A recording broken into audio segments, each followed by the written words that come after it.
जय हिंद दोस्तों। आज हम लोग देखने वाले हैं मैट्रिक बोर्ड एग्जामिनेशन 2025 हिंदी का पेपर। जो आज हिंदी पेपर हुआ है फर्स्ट सिटिंग का। तो फर्स्ट सिटिंग का पेपर आज हम लोग देखने वाले हैं।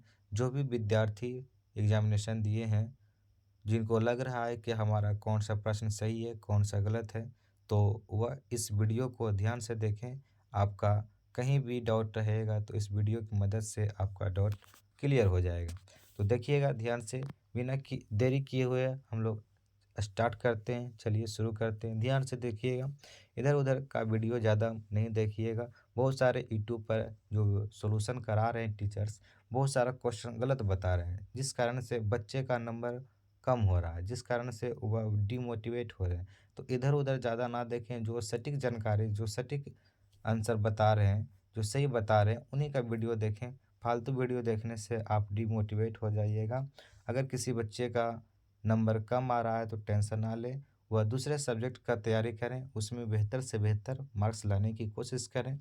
चलिए शुरू करते हैं। क्वेश्चन नंबर फर्स्ट का रहा, निम्न में कौन पंचमा अक्षर है? पंचमा अक्षर बोला गया तो याद रखिए, हम लोग जानते हैं कि जो कवर्ग होते हैं, यानी कह सकते हैं वर्ग जो होता है, वर्ग प्रत्येक वर्ग में 5 अक्षर होते हैं।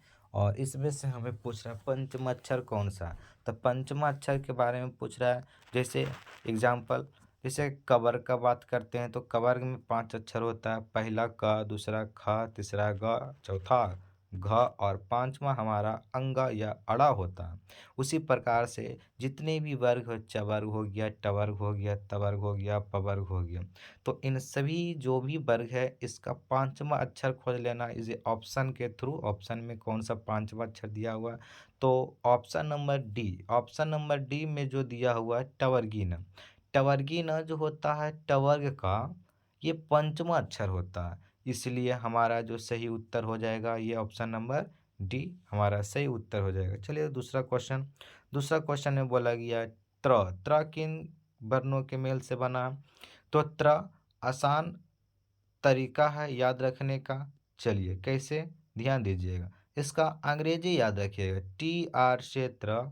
इसको अगर वर्ण पता करना है कि कौन सा वर्ण से बना है, तो T से त और R से र। कितना आसान तरीका है, दोनों को जोड़ दीजिए।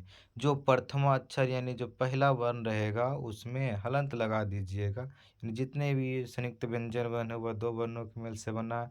उसको हम इस प्रकार से याद रख सकते हैं अंग्रेजी के थ्रू। तो इसका हो जाएगा आधा ता और जोड़ रा मिला के बनाएगा त्र। तो ये इसका मतलब इसका जो सही उत्तर हो जाएगा option number B. Correct answer हो जाएगा ऑप्शन नंबर बी। चलिए तीसरा प्रश्न की ओर बढ़ते हैं। तीसरा प्रश्न बोला गया, निम्न में कौन दीर्घ स्वर है? दीर्घ स्वर पहले हम देख लेते हैं। ह्रस्व स्वर क्या होता है? तो ह्रस्व स्वरों की कुल संख्या होता है 4। ह्रस्व स्वर कितने होते हैं? 4 होते हैं। तो वह कौन कौन होते हैं? तो ह्रस्व स्वर 4 होते हैं। एक अ हो गया, हर्षा ई हो गया, हर्षा ऊ हो गया और री हो गया। ये हमारा ह्रस्व स्वर है। बाकी जो बच गया ये सब का सब दीर्घ स्वर होता है। तो चलिए छाँटते हैं, ऑप्शन को देखते हैं ऑप्शन में क्या क्या दिया गया है।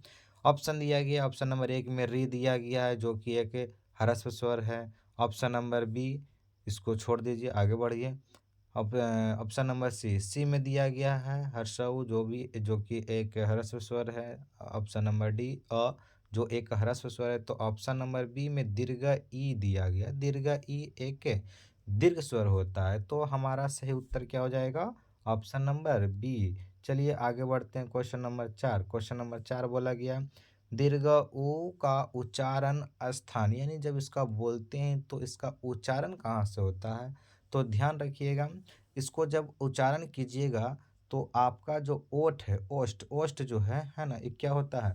थोड़ा सा इस पे फोर्स लगता है। मतलब हमारा ओष्ठ आपस में, ये दोनों आपस में, दोनों ओष्ठ जो होता है ये स्पर्श करता है। अर्थात कह सकते हैं इसका उच्चारण जो होता है ये ओष्ठ से होता है। कहाँ से होता है?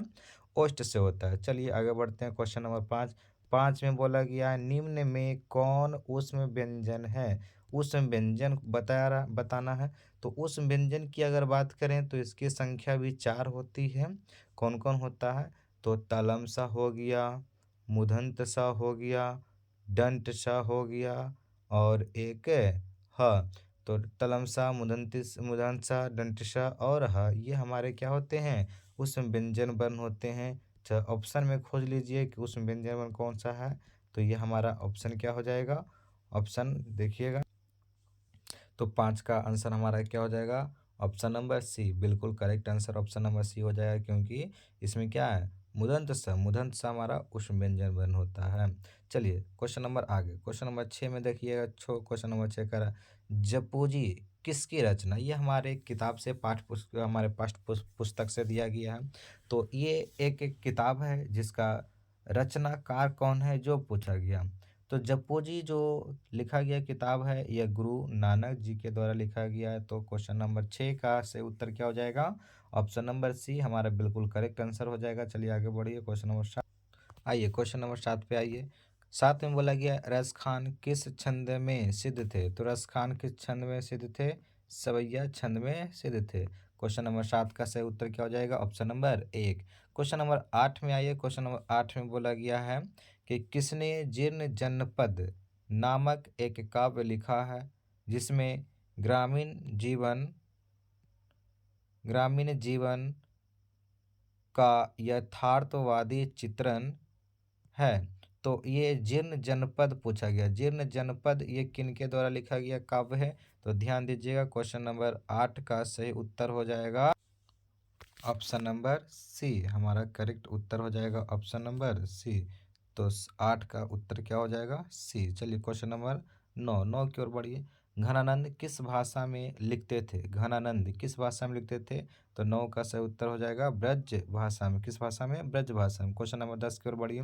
सुमित्रा नंदन पंत की माता का नाम क्या था? सुमित्रा नंदन पंत की माता का नाम क्या था? तो क्वेश्चन नंबर 10 का सही उत्तर हो जाएगा, सही उत्तर हो जाएगा ऑप्शन नंबर सी। हमारा बिल्कुल सही उत्तर हो जाएगा। सुमित्रा नंदन पंत का माता का नाम है सरस्वती देवी, पिता का नाम है गंगा दत्त। तो याद रखिएगा, सुमित्रा नंदन पंत का माता का नाम क्या है? सरस्वती देवी, पिता का नाम Ganga Datt. Question number 11। Question number 11 देखिएगा। क्वेश्चन नंबर 11 क्या कह रहा है? फुफेरा शब्द में कौन सा प्रत्यय? फुफेरा शब्द में कौन सा प्रत्यय है? तो ये हो जाएगा एरा। कौन सा? एरा, यानी कि फुफेरा में एरा प्रत्यय लगा हुआ। 11 का ऑप्शन क्या हो जाएगा सही? सी। 11 का ऑप्शन नंबर सी बिल्कुल सही उत्तर हो जाएगा। Question number 12। 12 का क्वेश्चन नंबर क्या कर रहा है? क्वेश्चन नंबर 12 का पढ़ाकू शब्द में कौन सा प्रत्यय है? पढ़ाकू में आकू प्रत्यय लगा हुआ। कौन सा प्रत्यय लगा हुआ? आकू। तो क्वेश्चन 12 का सही उत्तर क्या हो जाएगा? बी हो जाएगा। क्वेश्चन नंबर 13 में देखिएगा, मानवता। मानवता किस शब्द का उदाहरण है? तो मानवता को देखा जाए तो मानवता क्या हो जाएगा? यौगिक शब्द हो जाएगा। मानवता कौन सा शब्द हो जाएगा? यौगिक। यानी क्वेश्चन नंबर 13 का हमारा सही उत्तर हो जाएगा B, before ball. Question number 14 आगे बढ़िएगा। चलिए 14 में बोला गया है, खलिहान किस शब्द का उदाहरण है? खलिहान, तो खलिहान हमारा क्या हो जाएगा? देशज। देशज शब्द। खलिहान कैसा शब्द है? देशज। तो क्वेश्चन नंबर 14 का सही उत्तर क्या हो जाएगा? ऑप्शन नंबर सी हमारा सही उत्तर हो जाएगा। Question number 15। 15 का बोला गया, खटास। खटास किस संज्ञा का उदाहरण है? तो खटास हमारा क्या हो जाएगा? भाववाचक संज्ञा। खटास क्या है? भाववाचक संज्ञा। वास्तव में जो खटास लिखाता है यहाँ पे इस तरह से लिखा हुआ होना चाहिए, लेकिन यहाँ पे कुछ त्रुटि है ना, इसलिए बच्चे लोग को यहाँ पे कन्फ्यूजन हुआ होगा, है ना। उनको लग रहा होगा कि खटास किसी जानवर का बोध करा रहा है, लेकिन नहीं, यहाँ से एक भाव उत्पन्न हो रहा है ना, अर्थात कह सकते हैं यह भाववाचक संज्ञा है। ठीक है, ये कोई जानवर का नाम नहीं है, ये भाववाचक संज्ञा है। तो यहाँ पे सही उत्तर क्या हो जाएगा? D for dog. Question number 16। 16 में देखिएगा, क्वेश्चन नंबर 16 क्या है? करा, निम्न में कौन व्यक्तिवाचक संज्ञा का उदाहरण है? निम्न में कौन व्यक्तिवाचक संज्ञा का उदाहरण है? तो क्वेश्चन नंबर 16 का सही उत्तर हो जाएगा बिफोर बॉल, यानी पारिजात। पारिजात, पारिजात मतलब क्या होता है? यह एक वृक्ष का नाम है।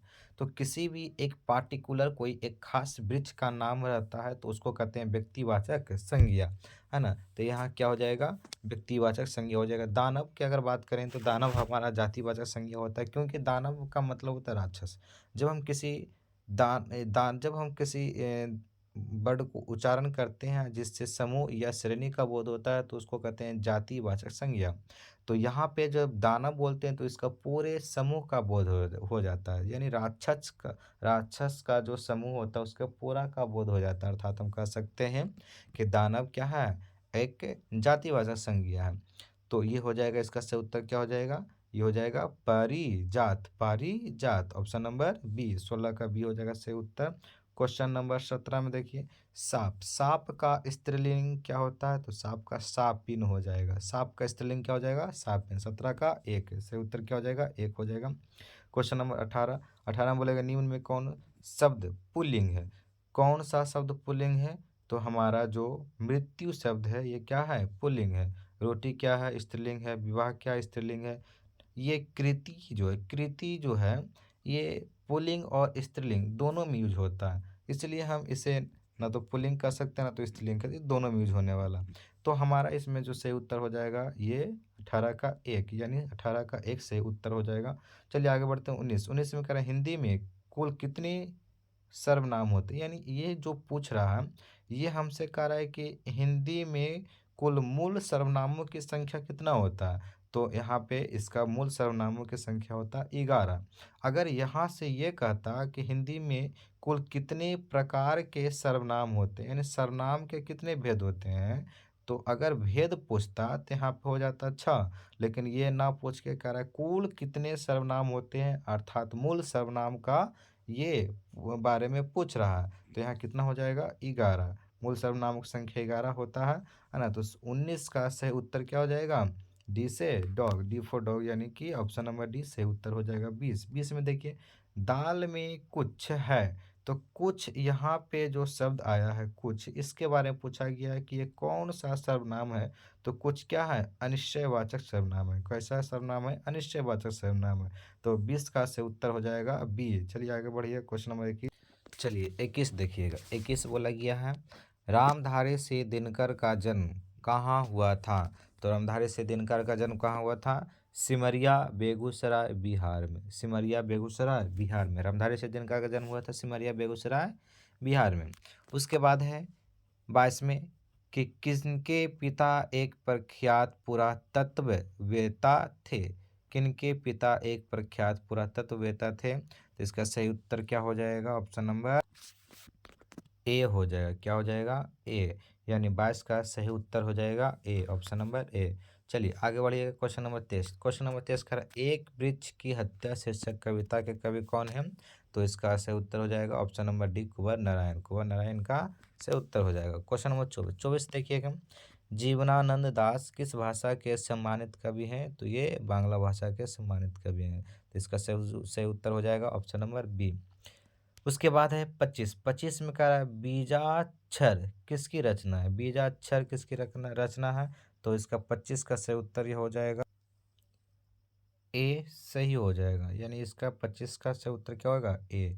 चलिए आगे बढ़िएगा। 26, 26 में क्या है, 26 बोला गया रेनर मारिया रिल्के की माता का नाम क्या था। रेनर मारिया रिल्के की माता का नाम क्या था, तो ध्यान दीजिएगा 26 का क्वेश्चन नंबर 26 का सही उत्तर हो जाएगा डी हो जाएगा। क्या हो जाएगा, डी से उत्तर क्या हो जाएगा, डी। रेनर मारिया रिल्के की माता का नाम क्या था, सोफिया था। क्या था, सोफिया। चलिए आगे बढ़िएगा। 27 नंबर क्वेश्चन। 27 कहा गया जी जी वीसा शब्द का अर्थ क्या है। जी जी वीसा शब्द का अर्थ है जीने की इच्छा, या कह सकते हैं जीने की लालसा, यानी 27 का सही उत्तर क्या हो जाएगा, ऑप्शन नंबर एक। 28 बाबा साहेब भीमराव अंबेडकर का जन्म किस परिवार में हुआ था। तो ये सभी जानते हैं कहाँ हुआ था, दलित परिवार में हुआ था। क्वेश्चन नंबर 29, 29 बोला गया महात्मा गांधी का निधन कब हुआ था। महात्मा गांधी का निधन सभी बच्चे जानते हैं, क्या हो जाएगा सही उत्तर 30 जनवरी 1948 ईस्वी में हुआ था, है ना। तो ये सही उत्तर क्या हो जाएगा, ए। चलिए 31, 30 में कह रहा है बिस्मिल्लाह खां साहब 80 बरस से प्रार्थना में क्या मांगते थे। तो क्या मांगते थे, ये मांग रहे थे सूर। क्या मांग रहे थे, सूर मांगते थे। 31 नंबर क्वेश्चन देखिएगा, बोला गया निम्नलिखित में कौन शब्द विसर्ग संधि का उदाहरण है। विसर्ग संधि का उदाहरण इसमें क्या हो जाएगा, मनोयोग। विसर्ग संधि का उदाहरण क्या है, मनोयोग। 32 नंबर क्वेश्चन बोला गया उप जोड़ इच्छा, उप जोड़ इच्छा पदों की संधि क्या होता है? तो उप जोड़ इच्छा पदों की संधि हो जाएगा उपेक्षा। क्या हो जाएगा? उपेक्षा। चलिए आगे बढ़िए। क्वेश्चन नंबर 33 का नारायण शब्द का संधि विच्छेद क्या होता है? नारायण, नारायण का संधि विच्छेद क्या हो जाएगा? ध्यान दीजिएगा, क्वेश्चन नंबर 33 का आंसर हो जाएगा ऑप्शन नंबर बी। हमारा करेक्ट आंसर क्या हो जाएगा? ऑप्शन नंबर बी, यानी नार अजोड़ अयन, नार जोड़ अयन सही उत्तर हो जाएगा। चलिए आगे बढ़िए। क्वेश्चन नंबर 34 कह रहा है तद्धित शब्द का संधि विच्छेद क्या होता है? तद्धित शब्द का संधि विच्छेद हो जाएगा तत् अजोड़ हित, तत् अजोड़ हित। ऑप्शन नंबर एक सही उत्तर हो जाएगा। 35 में राह खर्च का समास विग्रह क्या होता है? राह खर्च का समास विग्रह हो जाएगा राह के लिए खर्च, राह के लिए खर्च। 35 का उत्तर बी हो जाएगा। 36 में करा शरणागत, शरणागत में कौन समास है? तो शरणागत में तत्पुरुष समास है, लेकिन तत्पुरुष सभी में, तो इसमें कारक के आधार पर इसको छांटना है। तो शरणागत में शरणागत में हो जाएगा ऑप्शन नंबर सी, यानी कि कर्म, कर्म तत्पुरुष समास है। कौन सा समास है? कर्म तत्पुरुष समास। ऑप्शन नंबर सी से उत्तर हो जाएगा। उसके बाद 37 में बोला गया समक्ष शब्द किस समास का उदाहरण? समक्ष का अगर हम देखते हैं तो समक्ष जो है शब्द है ये समास हो जाएगा अव्ययी भाव समास। कौन सा हो जाएगा? अव्ययी भाव समास हो जाएगा। क्यों? क्योंकि स एक अव्यय होता है, तो ये हो जाएगा अव्ययी भाव समास। आगे 38 नंबर क्वेश्चन, दोपहर, दोपहर शब्द किस समास का उदाहरण है? द्विगु समास का। किस समास का है? द्विगु समास का। सही उत्तर हो जाएगा ऑप्शन नंबर डी से। गर्दन पर सवार होना मुहावरा का अर्थ क्या होता है? पीछा न छोड़ना, पीछा न छोड़ना, ये सही उत्तर हो जाएगा। चलिए आगे बढ़ते हैं क्वेश्चन नंबर 40 पर। 40 में कहा गया है होनहार बीरवान के होत चिकने पात, लकोक्ति का क्या अर्थ होता है? तो ये एक लकोक्ति दिया गया है, तो कोई बात नहीं, आसान है। चलिए इसको देख लेते हैं। होनहार बीरवान के होत चिकने पात का मतलब होता है होनहार के लक्षण पहले से ही दिखाई पड़ने लगते हैं। तो क्वेश्चन नंबर 40 का हो जाएगा से उत्तर सी। आगे है 41 सुमित्रानंदन पंत किस वाद के कवि हैं? तो क्वेश्चन नंबर 41 का सही उत्तर हो जाएगा हमारा छायावाद कवि हैं। कैसे कवि हैं? छायावाद कवि हैं। आगे है 42 का हिरोशिमा शीर्षक पाठ के रचनाकार कौन है? हिरोशिमा शीर्षक पाठ के रचनाकार कौन है? तो इसका सही उत्तर हो जाएगा हमारा हिरोशिमा के रचनाकार हो जाएंगे अज्ञे। क्या है? अज्ञे, यानी कि 42 का आंसर हो जाएगा सी। 43 निम्न में कौन कवि आदिवासी लोक कविताओं के भी अनुवादक हैं? कौन से कवि हैं जो लोक कविताओं के भी अनुवादक हैं? तो इसका सही उत्तर हो जाएगा ऑप्शन नंबर 43 का। ऑप्शन नंबर 43 का क्या हो जाएगा? सी हो जाएगा। क्या हो जाएगा? सी हो जाएगा।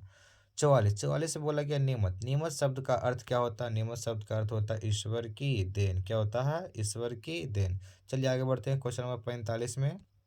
देखिए 45 बोला गया उदात्त, उदात्त, उदात्त शब्द का अर्थ क्या होता है? उदात्त का अगर अर्थ देखा जाए, उदात्त का हो जाएगा बढ़िया। यह बढ़िया यानी कि कह सकते हैं यहाँ हो जाएगा उन्नत। क्या हो जाएगा? उन्नत, उन्नत हो जाएगा। उदात्त का शब्द के अर्थ क्या हो जाएगा?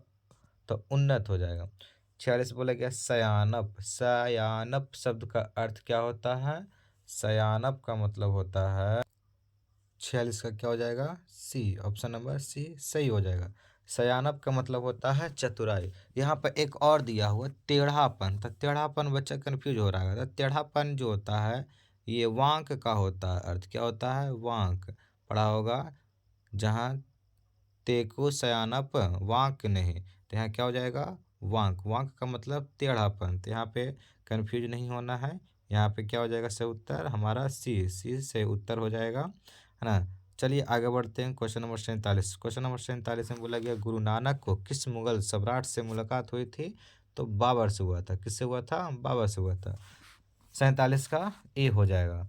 48 हाटक मैं देखूं भरा बसे अंग्रेजी माल, पंक्ति के कवि कौन है? यानी कहने का मतलब ये पंक्ति जो लिया गया है ये स्वदेशी कविता से लिया गया। तो स्वदेशी कविता के रचनाकार कौन है, यानी उसके कवि कौन है? तो चलिए क्वेश्चन नंबर 48 का सही उत्तर हो जाएगा बी हो जाएगा। क्या हो जाएगा? बी हो जाएगा।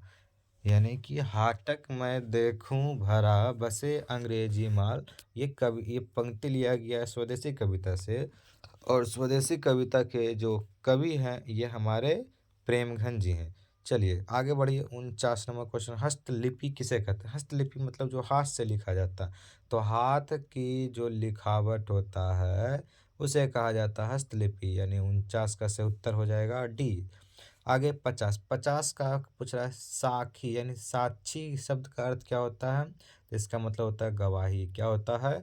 गवाही। ये किताबें पढ़ाए थे। चलिए आगे बढ़िएगा क्वेश्चन नंबर 51 में। 51 बोला गया नौकर की कमीज। नौकर की कमीज किसकी रचना है? तो नौकर की कमीज किसकी रचना ये बताए थे उस दिन की, याद कर लीजिएगा। चलिए देखिए याद कीजिए, किए होंगे तो आपको पता होगा। 51 का सही उत्तर हो जाएगा ऑप्शन नंबर डी। चलिए आगे बढ़िएगा। 51 का क्या हो जाएगा? डी हो जाएगा। विनोद कुमार शुक्ल की है। आगे 52, 52 कह रहा आविनियों में साथ रहकर लगभग 30 संयुक्त कविताएं लिखी थी, है ना। तो ये कौन कौन से लिखे थे, है ना। तो यही पूछा जा रहा है कौन कौन सा कविताएं ये लिखे थे। तो याद रखिएगा इसका सही उत्तर क्या हो जाएगा। तो 52 का सही उत्तर हो जाएगा ऑप्शन नंबर डी। क्या हो जाएगा? ऑप्शन नंबर डी हो जाएगा। सही उत्तर क्या हो जाएगा? Option number D. यानी कि 52 का सही उत्तर हो जाएगा option number D. Andure ब्रेता, Renee सो और पॉल एलवार ने मिलकर, ये सभी मिलकर ये 30 कविताएं लिखे थे। तो ये हो जाएगा ऑप्शन नंबर डी। आगे 53, 53 बोला गया पंडित बिरजू महाराज ने गांडा किससे बनवाया था? तो अपने बाबूजी से। किससे बनवाया था? बाबूजी से, जिसके लिए उन्होंने 500 रुपया भी दिए थे। आगे है क्वेश्चन नंबर 54, परंपरा का मूल्यांकन शीर्षक पाठ के लेखक कौन है? तो राम भगवान में क्या बसता है? परंपरा। राम भगवान जाने जाते हैं परंपरा के लिए। तो इससे उत्तर क्या हो जाएगा? रामविलास शर्मा। परंपरा का मूल्यांकन शीर्षक पाठ के लेखक हैं रामविलास शर्मा। 55 बोला गया है बहादुर कहाँ से भाग कर आया था? नेपाल से। कहाँ से भाग कर आया था? नेपाल से भाग कर आया था। आगे बढ़िएगा 56, बादशाह अकबर ने जो सिक्का चलाया था उस पर किनकी आकृति अंकित थी? तो उस पर था सिया राम, यानी राम और सीता का जो चित्र था उस पर अंकित था। यानी 56 का उत्तर क्या हो जाएगा? सी हो जाएगा। आगे बढ़िएगा क्वेश्चन नंबर 57। चलिए 57 नंबर क्वेश्चन देखिए। कह रहा है प्राणी शास्त्रियों का ऐसा अनुमान है कि मनुष्य का अनावश्यक अंग उसी प्रकार झड़ जाएगा जिस प्रकार उसकी पूंछ झड़ गई। किस पाठ की पंक्ति है? तो ये हो जाएगा सही उत्तर नाखून क्यों बढ़ते हैं। 57 का बी। 58 नंबर क्वेश्चन में आइए। कहा गया मैक्स मुलर ने किस रचना का जर्मन भाषा में पदानुवाद किया है? ये हो जाएगा मेघदूत। क्या हो जाएगा? मेघदूत। सही उत्तर बी हो जाएगा 58 के बी। 59 बोला गया नलिन बिलोचन शर्मा के अनुसार महल और झोपड़ी वालों की लड़ाई में अक्सर कौन जीतते हैं? तो ये अक्सर जीत जाते हैं महल वाले। कौन जीत जाते हैं? महल वाले। 59 का बी से उत्तर हो जाएगा बी। 60 में धरती कब तक घूमेगी शीर्षक पाठ की नायिका कौन है? तो धरती कब तक घूमेगी शीर्षक पाठ की नायिका कौन है? तो ये हो जाएगा सीता। कौन हो जाएगा? सीता हो जाएगा। 61, 61 में है निम्नलिखित में कौन अशुद्ध शब्द है? अशुद्ध शब्द कौन है? तो ये हो जाएगा 61 क्या? ए अशुद्ध है ना। शुद्ध कैसे होता है? तो ये हो जाएगा इस प्रकार से, दु और मुदंत साधा, मुदंत सा आता है, ये हो जाएगा शुद्ध। ये हो गया दुष्कर, इस प्रकार से लिखाएगा दुष्कर। तो इसका सही उत्तर हो जाएगा 61 का ए। 61 का ए सही उत्तर हो जाएगा। चलिए आगे बढ़ेगा 62, 62 में बोला गया दोष शब्द का विशेषण क्या होगा? दोष शब्द का विशेषण हो जाएगा दूषित। क्या हो जाएगा? दूषित हो जाएगा। क्वेश्चन नंबर 62 में आइएगा। चलिए देखिए क्वेश्चन नंबर 63 का नेह। नेह शब्द का विशेषण क्या होता? नेह शब्द का विशेषण क्या होगा? तो ये हो जाएगा नेह का विशेषण हो जाएगा नहीं हो जाएगा। 63 का क्या हो जाएगा? से। 64, 64 का तामस। तामस, तामस का पर्यायवाची शब्द क्या होता है? तो तामस का हो जाएगा तामरस। क्या हो जाएगा? तामरस हो जाएगा। 64 का हो जाएगा ए। 65 का रहा कि मेरी बहन स्वाति अपनी सहेली के घर गई। मेरी बहन स्वाति अपनी सहेली के घर गई, यह किस वाक्य का उदाहरण है? तो ये हो जाएगा सरल वाक्य। कैसा वाक्य है? सरल वाक्य है। 66 का कारण निम्नलिखित में कौन कर्मवाच्य का उदाहरण है? कर्मवाच्य जिसमें कर्म की प्रधानता होता है ना? तो इसमें कह रहा है संगीता द्वारा रोटी पकाई गई, तो इसमें रोटी पर जोर दिया जा रहा है, तो क्या हो जाएगा? 66 का सी हो जाएगा, ऑप्शन नंबर सी सही हो जाएगा। 67 कह रहा है पर्याप्त, पर्याप्त शब्द में कौन सा उपसर्ग है? तो ये हो जाएगा परि, कौन सा? परि, से उत्तर हो जाएगा परि। 68 बोला गया आघात शब्द में कौन सा उपसर्ग है? तो आघात शब्द में उपसर्ग पूछ रहा है, तो हो जाएगा आ, क्या हो जाएगा? आ, से उत्तर बी। कुपात्र शब्द में कौन सा उपसर्ग है? तो ये हो जाएगा कु, क्या हो जाएगा? कु, से उत्तर हो जाएगा डी, ऑप्शन नंबर डी। आगे 70 में आइएगा। चलिए देखिए 70 बोला गया है कि लुटिया शब्द में कौन सा प्रत्यय, लुटिया शब्द में कौन सा प्रत्यय है? तो ईया प्रत्यय, कौन सा प्रत्यय? ईया प्रत्यय लगा हुआ। 71 में कह रहा पाप्ती लगभग कितने साल के थी? तो पाप्ती लगभग 12 साल के थी, कितने साल की थी? 12 साल के। 72 बोला गया माँ शीर्षक पाठ के लेखक कौन है? माँ क्या होती है? ईश्वर होती है, तो माँ ईश्वर पेटलीकर हो जाएगा। 73 माँ जी के पास आंगन में बैठकर मंगम्मा क्या खाती थी? तो माँ जी के पास आंगन में बैठकर मंगम्मा क्या खाती थी? तो पान सुपारी, क्या खाती थी? पान सुपारी खाती थी। 74 अरे कहावत है दवा करने से तो मसान ही जागता है, यह कथन किसका है? तो यह कथन किसका है? 74 का सही उत्तर हो जाएगा बी हो जाएगा, क्या हो जाएगा? बी, से उत्तर क्या हो जाएगा? बी। 75 बोला कि रसूलन बाई कौन थी? तो रसूलन बाई गायिका थी, क्या थी? गायिका। 76 में बोला गया 76 क्वेश्चन नंबर 76 यतेंद्र मिश्र ने गीतकार गुलजार की कविताओं का संपादन किस नाम से किया है? तो यह हो जाएगा यार जुलाहे, क्या हो जाएगा? यार जुलाहे नाम से किया है। चलिए आगे बढ़िएगा। 77 नंबर क्वेश्चन बोला गया है बहुवचन पत्रिका के संपादन कौन थे? बहुवचन पत्रिका के संपादन थे, से उत्तर हो जाएगा 77 का हो जाएगा से उत्तर ए, क्या हो जाएगा? ए हो जाएगा। 78 शहर अब भी संभावना है किसकी रचना? शहर अब भी संभावना है किसकी रचना है? तो सही उत्तर हो जाएगा 78 का सी हो जाएगा, क्या हो जाएगा? सी, से उत्तर सी हो जाएगा अशोक वाजपेयी की। 79 में बोला गया निम्नलिखित में किस पाठ की विद्या निबंध है? तो निबंध इसमें कौन सा है? नाखून क्यों बढ़ते हैं। 80 बोला गया the castus in India there mechanism किसकी रचना? डॉक्टर भीमराव अंबेडकर की रचना। 81 यह घर नवीन का किस विशेषण का उदाहरण है? तो सार्वनामिक विशेषण है, कौन सा विशेषण है? सार्वनामिक विशेषण है। आगे थान भर कपड़ा यह किस विशेषण का उदाहरण है? परिणाम वाचक विशेषण का, किसका? परिमाण वाचक विशेषण। 83 में आइएगा। 83 में बोला गया है कि शाश्वत खाता होगा किस वर्तमान काल का उदाहरण है? तो क्या हो जाएगा? संदिग्ध वर्तमान काल का उदाहरण है।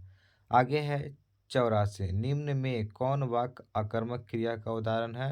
अकर्मक क्रिया जिसमें कर्म नहीं होता अर्थात ऑप्शन नंबर बी सही हो जाएगा। प्रेमा सोती इसमें ऑब्जेक्ट नहीं है यानी कर्म नहीं है, तो ये अकर्मक क्रिया का उदाहरण है।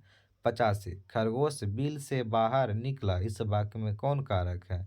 खरगोश बिल से बाहर निकला, इसमें ये जुदाई का बोध हो रहा है, बिल से बाहर निकला, तो ये हो जाएगा अपादान कारक यानी 85 का डी हो जाएगा। 86 बोला गया जिस छंद में 4 चरण और प्रत्येक चरण में 16-16 मात्राएं होती है उसे कौन सा छंद कहते हैं?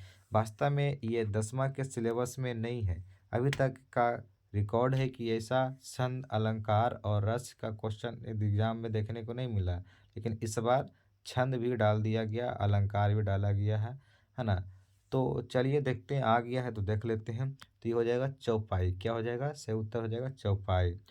87 में है जहाँ वर्णों की एक या अनेक बार आवृत्ति हो वहाँ कौन अलंकार होता है? तो वहाँ अनुप्रास होता है, क्या होता है? अनुप्रास होता है। 88 किसे हम वर्गीय व्यंजन कहते हैं? स्पष्ट व्यंजन वर्ण को क्या कहते हैं? वर्गीय व्यंजन कहते हैं। इसकी संख्या कितनी होती है? 25 होती है। चलिए आगे बढ़िए। 89 देखिए 89 में बोला गया निम्न में कौन अल्प प्राण व्यंजन है? तो अल्प प्राण कहते किसको है? जरा ध्यान दीजिएगा। किसी वर्ग का पहला तीसरा और पांचवा वर्ण को अल्प प्राण कहते हैं। तो इसमें क्या हो जाएगा सही उत्तर बी। क्या हो जाएगा बी सही उत्तर हो जाएगा। खोज लीजिए पहला तीसरा पांचवा कौन सा वर्ण है।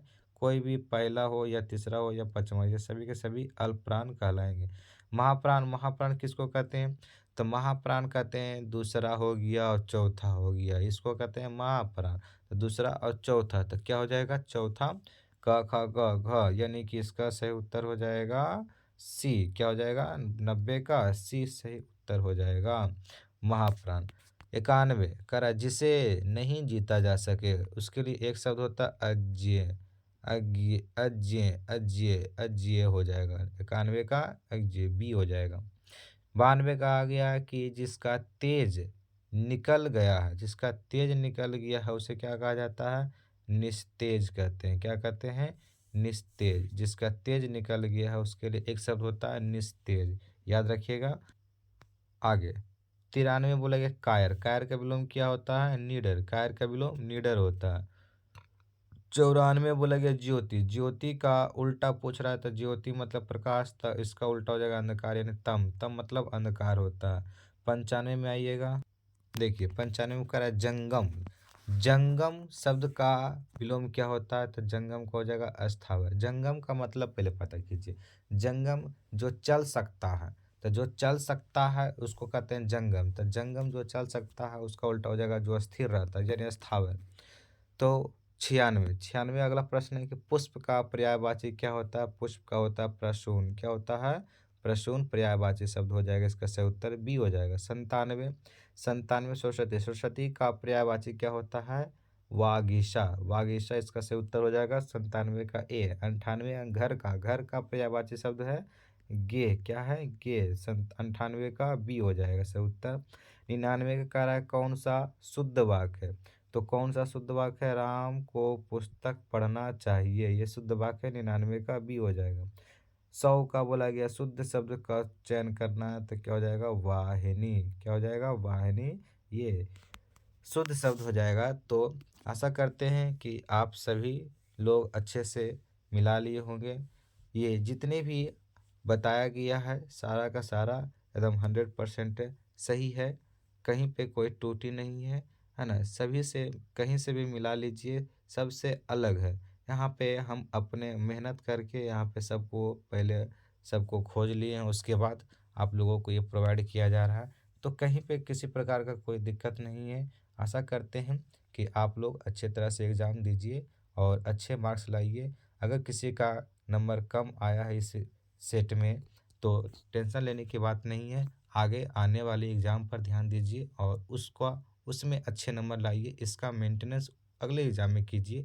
ऐसा नहीं कि इसमें कम आ गया तो टेंशन में चले जाएंगे, नहीं, टेंशन लेने की बात नहीं है। आगे एग्ज़ाम जो है उसमें आप अच्छा कीजिए, है ना। तो इस तरह से आपका नंबर क्या होगा अच्छा आ जाएगा। कोई बात नहीं, शुरुआत दिन था, कोई दिक्कत नहीं है। चलिए मिलते हैं फिर अगले वीडियो में, तब तक के लिए नमस्कार, धन्यवाद, ऑल द बेस्ट।